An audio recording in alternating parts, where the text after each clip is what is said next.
Good afternoon. It is February 27th, 2018, and I just quit my job. Yeah, I submitted my 2 weeks and I'm done. I've been at this company for about 14 years and I think it's time for me to change and do something different, but the same because it's in the same industry. But yeah, I accepted that job offer and I'll be working for myself from home. It'll be awesome. I'll post more later about that, but I just had to post this in the moment. Yay! 5 years ago today, I said I quit. What a journey this has been. And we're going to get into all of that in this episode. But it's important that I take time to celebrate this journey that has been 5 years. I honestly have just been taking it one step at a time. Every day is different with the same goal in mind. Have fun and enjoy the process every step of the way. And I can't ask for more. Even in the times where I'm struggling or doubting myself, I know I'm still in good hands and that choosing myself will always be the best decision I ever make for myself. Transaction Care, the podcast. Welcome home to the #1 real estate show on the market. I am your host and resident care coordinator, Lillian Hernandez, but you can call me Lily. My goal with each episode of Transaction Care is to demystify the business of real estate from my point of view and interviews from other voices within the real estate industry around the world. I'm giving you the keys. There are no gatekeepers here. Head to transactioncarepodcast.com to join my TC community and to be sure you are subscribed to Transaction Care, the podcast, so you know exactly when new episodes are released weekly. I recently asked myself, what is the gift of quitting? Prior to quitting my job, I had no idea what I was going to do next. So a lot of that fear of the unknown kept me from actually taking that leap, actually committing to my decision I had made even a year before it happened. So what is the gift of quitting?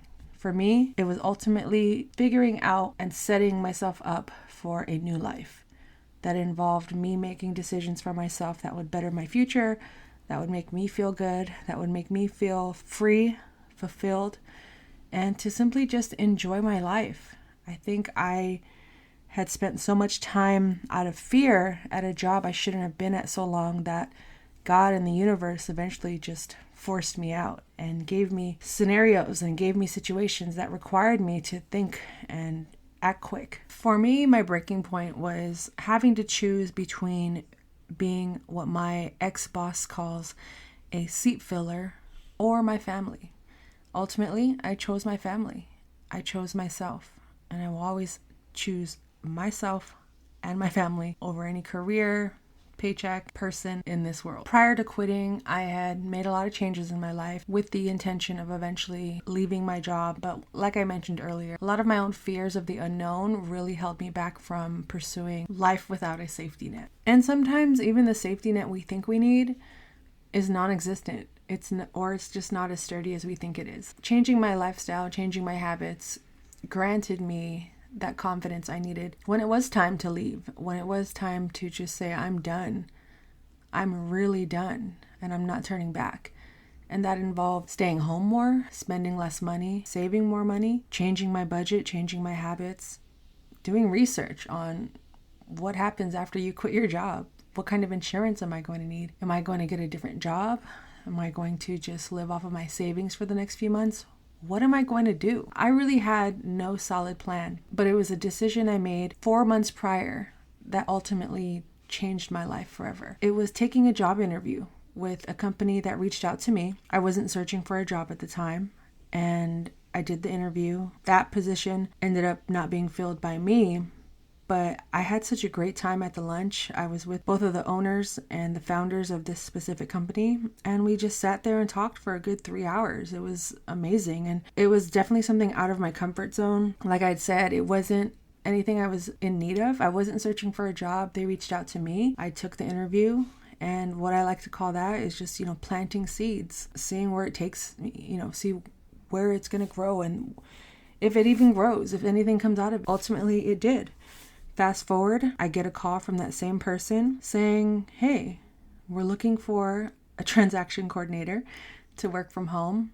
You would be an independent contractor. And immediately I was just like, oh, wow, this is everything I just asked for. This is everything I need at this moment. How could I not say no? How could I reject my blessing? I scheduled a meeting. I said yes. I told my company that I had been working for that I'm done, I'm quitting, and I'm moving forward. I'm starting my own business. I'm going to try this entrepreneurial life, this solopreneurship life, and see where it takes me. And here we are, 5 years later. I'm still doing it. And I'm laughing because if I really wanted to get into it, this podcast would be 30 hours long. But I don't want to bore you with all the in-between details. That's what the point of having this podcast is for, is to break down this whole process episode by episode and talk to people that have been in similar situations. But it was basically creating a life for myself, detaching from the outcome and just saying, yes, let's try it. Let's give it a try. And that ultimately has been carrying me this entire time. It hasn't been how much I make, although I thought in the beginning it was all about the money. So I was saying yes to everything. I had no boundaries. I had no understanding of the word no. I did not know that no was a complete sentence. My scarcity mindset kept me saying yes to everything and thinking that if I said no, that I would lose out on all of my business. When in actuality, I was just burning myself out, and I got burnt out fast. And I realized that's not the type of life or business that I want to run. I started to question, what is it that I do want to do? What do I even want to continue working in real estate? Do I still want to be a transaction coordinator? What is next? I had ultimately chosen to quit my job to take care of family, my grandma specifically. A year into being an entrepreneur and, running a business and trying to figure out what this life is all about, and eventually burning myself out, I realized that there has to be more to this than just pushing papers. I don't feel fulfilled. I'm exhausted. The whole point of this was to be more present for myself, for my family. And yes, I am so blessed to be able to wake up every day from the comfort of my home and not have to change my clothes, or I could still work in my pajamas. I could still work in the backyard. I can go to a park. I can go to a cafe. And all of that is one of the biggest perks of being able to work remotely and being able to work, being location independent. But in that first year, I still had that 9-to-5 mindset of show up, do the work, clock out, show up, do the work, clock out. I wasn't present. And because I was taking on so much work and I was working by myself, I didn't know what scaling a business was. I didn't know that hiring help at a certain point, once you reach financial milestones, that it's smartest or best to start considering hiring an assistant or a team member. I wasn't prepared for any of that. I just was so oblivious to this business world that I was like, I need to make as much money as I can and just keep saving and have everything in my bank account. And honestly, the work was coming in so quickly and so rapidly that I didn't even really have time to look back at what was going on and being able to enjoy the money I was making. I was just stacking, and it was great. Don't get me wrong. It was the best time for me financially in the last 5 years, was my first 2 years of business. But there was a price tag. The opportunity cost of choosing to invest all of your energy into one aspect of your life is that other areas will suffer. And it was my mental health. It was my health. It was my personal life, everything. I was making a great amount of money, but like I said, I was doing it so I could be present with my family. And after my grandma had passed away in 2019, I think that's when I really that's when the rug was pulled up from under me. And I really started to want more out of myself. I didn't know how to stop the machine that was running, with my transaction coordination business. I was starting to take on clients and lose clients because my head just wasn't focused. I, once again, was still doing way more than I could handle on my own, and I didn't have any resources or people in my network to reach out to, especially when I had just felt like I was betrayed by a company that I'd been working with for almost half of my life at that point. I had a lot of trust issues, and I was scared to even ask for help, because I was scared that if I asked for help, it would be all taken away from me. And that's drastic, it is, but that was my reality at the time. And in these last 5 years, I've taken steps and I've made choices to benefit my mind, to not go to such extreme places, to know that there are less severe ways of thinking about making a decision and that not everything is going to be taken away from you. And if it is, so what, right? I know I'm capable of starting over. I know I'm capable of building from the ground up. It's scary. It scares me today. I feel like I'm in a place today as I record this episode, talking to this mic. I feel like I'm starting to enter another place and stage of my life with my career where I'm just in need of something more fulfillment, and providing others, sharing my knowledge with others in order to help them in their careers, And as I mentioned earlier, I always question, like, there has to be more to life than me just pushing these papers. There has to be more to this journey than me auditing files. And yes, it's amazing, it's beautiful, and I do get to make sure that people buying these homes and selling these homes are in compliance and that they can have a smooth transaction without worry today and in the future. But ultimately, I look back at these last 5 years and I wonder, and I'm here today wondering, what is the gift of quitting and what is next? Where am I going? What am I doing? Who am I serving? Who am I? What are my crutches? What are my distractions? What are my pains? What am I trying to heal? And I'm giving myself the grace to be curious, to wonder, to live in this space of unknown and find my footing or some sort of comfort in knowing that everything is still going to be okay, even when it feels like it's not, or when I'm scrambling because this month maybe I only had one closing or I have nothing in my pipeline. What am I going to do in those situations? Am I going to stop? Am I going to keep going? Am I going to exhaust all my options and take my own advice? What's next? What do I do? I'm glad I've hired a coach. I'm glad I have a network of like-minded people in my corner I could reach out to. Journaling every day. I'm going to be embarking in my therapy journey as well. There are a lot of gifts to quitting. And it doesn't necessarily mean, if your boss is a jerk, you should quit and figure it out from there. I mean, if the relationship is abusive and the person you're working with is violent or degrading you and breaking laws, has no moral code, absolutely. I think you need to get out of there. But there's a lot to process and peel back and redefine and restructure for yourself when you are in this place of solopreneurship or working from home. Something in you just shifts, for me at least. I don't want to speak for anyone else, but for me, there was a major shift that occurred, and I feel like 5 years later, I'm going through that shift again. There's so many unknown factors that I'm going through right now, and it is leaving me feeling a bit insecure. There are a lot of doubts, but I feel like I'm entering that space of a clean slate again, and it's up to me to keep going, to educate myself, to level up, elevate, do things that are scary, and to not allow my scarcity mindset to hold me back, or the opinions of others to hold me back, or the fears of failing or not having money hold me back, and just believing in that abundance, knowing that there are opportunities always coming my way. There's money always on the way. Money is here.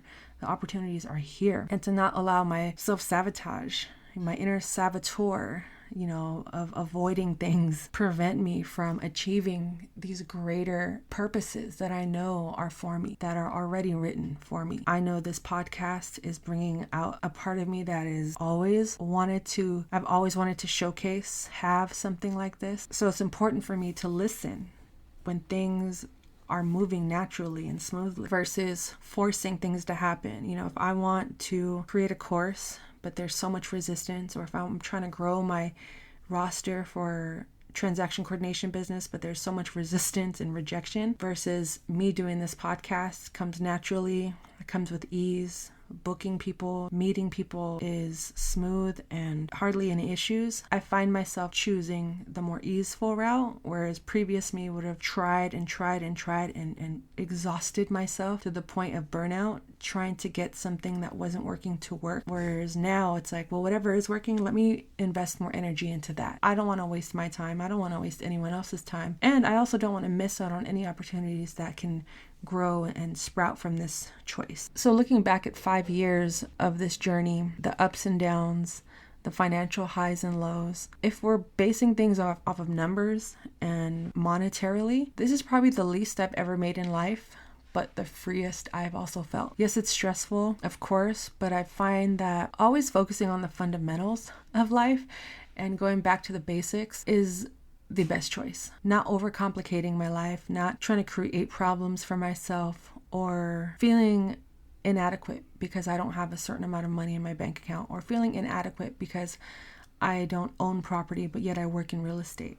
That is a real insecurity for myself, but it's not one that overshadows all the goodness that is coming my way and that I have created up into this point in my life. But ultimately, learning to accept enough, to know that, okay, I'm still eating, bills are paid, roof over my head, plenty of clothes, plenty of shoes that I'm actually trying to sell and get rid of and donate, but I'm covered.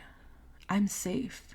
I felt very unsafe around money for many years. And I think that's where my scarcity mindset really took over, is because I just didn't feel safe. I didn't feel like, even when I had a lot, that it was enough. I was constantly chasing. I was constantly in this state of like, I need more, I need more, I need more, when I was ignoring what I had in front of me and making the best of what I had today. And it sounds cliche. I hope I'm not preaching or standing on my own soapbox, but I think the moment you realize that you are safe, even when maybe things are in the negative financially, when you believe in the opportunities that are coming and focus your energy on chipping away at those, taking one step towards that direction versus thinking, oh man, this is it, this is over, I don't know what's going on. And I've been there, I have, but I find it's a lot better on the other side of like, okay, well, maybe financially I'm not going to make that much money this quarter, so what can I do the next quarter to guarantee that I don't have another terrible 3 months? And what big decisions, what is scaring me the most that I know can benefit me in the long term, in the long run? And that's why it always comes back to your why. I spent a lot of time last night reflecting on these last 5 years, trying to figure out what am I going to talk about on this episode. I'm honestly just freestyling right now. I have an outline in front of me, but it's not anything that I just want to read off a piece of paper. I really just want to talk from my heart and process with you all and live out this journey together. And if you can relate, let me know. I'd love to hear your stories. If you want to talk about your quitting story, bring it on. This is, we're moving towards the next 5 years, a decade. What the heck? So in the last few days leading up to this 5-year journey of I Quit, I realized that I haven't really updated my why in the last 3 years. So the first 2 years of my business, it was all about being there for my family, being present, being able to help and take my grandma to doctor's appointments and be there for my parents and things like that. And I was living it. I was fulfilled. I think everything that I stood for was valid and in place and happening. But something happened after my grandma passed away. 6 months later, maybe 9 months later, the pandemic hit. And now everyone is thrown off and nothing is stable. Everything is in the unknown once again. And at that point, I truly realized, looking back from 3 years ago, 2020 to today, 2023, I've been in survival mode the last 3 years. And I know I'm not the only one, fight or flight. And I feel like I've been fighting, but I also feel like I've been avoiding a lot. Avoiding the reality that maybe I don't want to be a transaction coordinator anymore. Maybe I don't want to necessarily be pushing papers all day, auditing files. It's what I'm good at. I'm not perfect, but it's what I know. It's safe.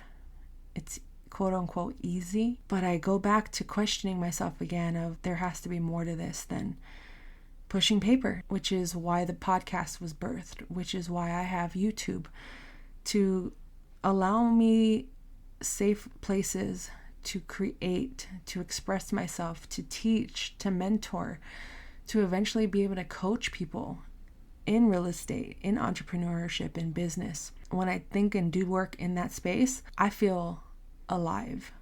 Sitting here recording this podcast, I could do this all day. I can interview people all day, all night.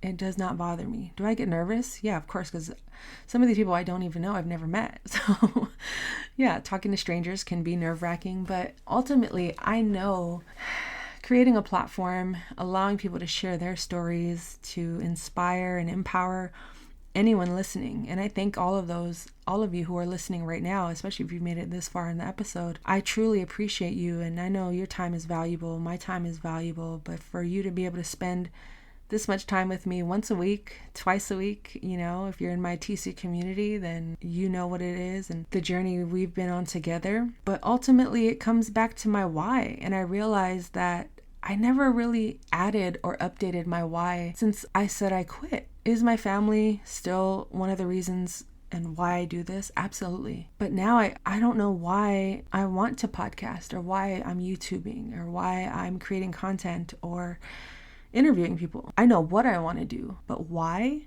I took a lot of time last night. It was the middle of the night. I was about to avoid it, self-sabotage, and say, okay, tomorrow we'll make a list of, why we want to do this. But I stuck to it. I said no. I think I've been avoiding this for the last 3 years, and many of us can relate, with the pandemic. We were thrown into a mess and having to uncover who we are in this new space, in this new reality, in this new economy is heavy. And I feel like I've just had these heavy layers on top of me that I was wearing because it felt like they were supposed to be there. When in reality, it's like, nope, I don't need this fear. I don't need this shame. I don't need this embarrassment. I don't need this burden. I don't need all these other opinions. Who am I? What am I doing? What's next?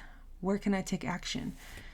And I sat and wrote down a bunch of things as to why I want to do a podcast or why I want to be in media or why I want to have location independence, time freedom. I realized that so much of this has felt unaligned because I haven't strengthened my own why. And I'm glad I took that time last night to sit with myself, to write things down, to make it clear, to have a better understanding of where I am today. Does what I believe in 5 years ago still stand? What do I want to think about for the future? It's hard for me to think about the future because it's not in our control. None of this is in our control. But I do believe that I have power, and I want to honor that power by making decisions that will allow me a life that is me waking up every day and doing things I enjoy and having fun. I think a lot of us skip that part. It's okay to have fun doing work. The work's not ever going to stop. I think the pressure to retire is, honestly, it's overwhelming. So I don't even want to think about it. But if I can create a lifestyle for me in the next year to stretch for the next 5-10 years, that's amazing. I know the goals I want to achieve: home ownership. I want to travel the world more comfortably. But ultimately, it's being able to look myself in the mirror and say, you're doing it. You're in it. You're making the right decision. I am proud of you. Quitting my job was the first time I ever felt proud of myself. In 2018, I was 34. I went 34 years without ever telling myself that I was proud of me. And I had achieved some great things along the way from my childhood and on, but I always felt a lot of my decisions were based on what others thought of me, what others wanted from me, or things that came naturally to me. So I felt like I didn't really earn those, or I didn't really earn those achievements or those accolades. But it was something about clearing the chaos again and saying, I'm doing this for me and no one else. I don't care what the repercussions are. I don't care how big of a risk this is. I don't care where it leaves me. I need to do this for me. And I cried, I laughed, I celebrated. I felt the freest I'd ever felt in my life up until that point. And I take a deep breath because it was so rewarding to feel like I was in alignment with me for the first time in my life in 34 years. I'm going to be 39 this year. I just am grateful. I'm grateful for me. Like Snoop Dogg said in his speech when he got that star on the Hollywood Walk of Fame. And last but not least, I want to thank me. That's so important. We have to thank ourselves. Being proud of yourself doesn't have to be rooted in these grand decisions, these grand achievements. You don't have to win the Nobel Peace Prize to be proud of yourself. You could wake up every day and be proud of yourself. It's your choice. To wrap things up, I am grateful for this journey. Every day is a win. Every day is a blessing. And for anyone out there contemplating, should I quit my job? Should I shift my careers? If your gut and your intuition and your soul is speaking to you, I say yes. Impulse can sometimes cloud our judgment. Everyone's life is different. Everyone's circumstances are different. Would I do anything differently? No, not at all. I personally wouldn't. So for anyone out there in a similar situation to me, trying to get to that point where they want to start fresh with their careers, focus on you. Why do you want to do this? And be honest with yourself. Be brutally honest with yourself and don't hold back. Find out what's in your way, what's distracting you, what are your crutches, what are your biggest pains, and how can you heal yourself throughout this journey. I look back at 5 years and I'm still healing, wins and wounds from decades ago, yesterday. And I just realized it's a marathon, not a sprint. Shout out to Nipsey Hussle. The marathon truly does continue. But if you're committed and respect yourself, value who you are in this space, in this time, you will not have an issue continuing. Go back to the basics. You are in charge. You have a lot more power than you may give yourself credit for. Less is often more as well. Play just as hard, if not more, than you work. And that'll set you up for ultimate success. You don't have to plan out every single step. You simply just need to take that first step. I implore you, anyone out there looking for change in your life, looking for a new direction, looking for more fulfillment, it's already in you. You just have to open up, allow your skills and your talents and you to shine. So major thank you to everyone listening, to everyone that has supported me along this journey. It's still happening. We are still going. I feel like it's still the beginning. It still feels like day one. I can't believe 5 years have gone by. So thank you. If you want to support Transaction Care as a whole, you can go to transactioncare.com, join my TC community. And I just released merch to celebrate this joyous occasion, 5 years of I Quit. I released and opened the doors to TC Care Package. It is my store, my online store for merchandise. Right now, there's one exclusive item up there. It will not last long. The limited number of t-shirts.